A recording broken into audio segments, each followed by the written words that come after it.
quiet before the storm that night began like any other calm. Ordinary, forgettable. The house was dimly lit, the clock ticked softly, and the only sound in the air was the low hum of the ceiling fan. Yet beneath that stillness, something inside me felt different, hollow, restless and tired in a way I couldn't explain. I remember staring at the shadows stretching across the wall, wondering how silence could feel so loud. My body was exhausted, but it was my heart that felt truly empty. Life had become a loop: work, chores, dinners without conversation, nights without warmth. Everything looked normal on the outside, but inside I was fading quietly. It's often in these quiet, empty spaces that danger begins to whisper. That evening, what seemed like nothing, a kind word, a comforting glance, felt like a spark in the darkness. I didn't think much of it. I told myself it was harmless, that kindness couldn't hurt anyone. But sometimes the smallest gestures carry the heaviest consequences. That single moment, so simple, so ordinary, was about to change everything.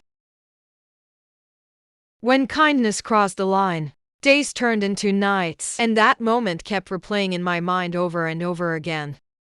What began as comfort became confusion. The boundaries that once seemed clear slowly blurred, until I didn't know what was right anymore.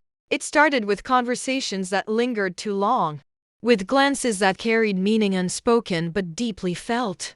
There was a warmth in being noticed, in being seen after so much time spent feeling invisible. For the first time in months, I felt alive, and that feeling was intoxicating. But the air began to change. The silence grew heavy, the comfort turned sharp. Somewhere between kindness and danger, I crossed a line I never saw coming. It wasn't planned, it wasn't loud. It just happened, and when it did, the world I had built, the trust, the love, the family, cracked in a way that couldn't be undone.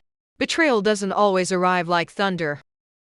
Sometimes it comes quietly, disguised as care, dressed as love. On the outside, everything looked the same.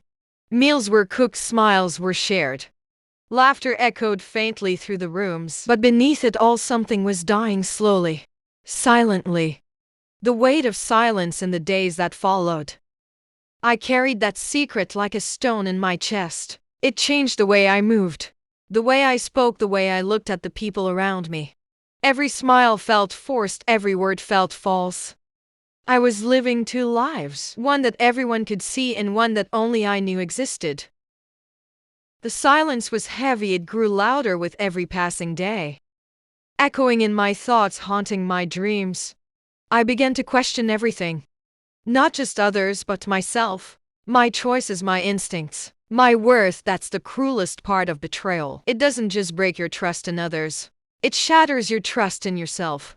But over time, I began to see the truth clearly. One moment can destroy you, yes, but it can also rebuild you. Pain versus growth. It strips away illusions and teaches you what real love, real trust, and real strength truly mean. I won't lie, the scars are still there. But scars aren't weakness, they're proof that you survived, that you walked through the fire and came out stronger than before. So if you're carrying your own silence, your own secret, your own scars, remember this: you're more than what broke you, you are what rose after.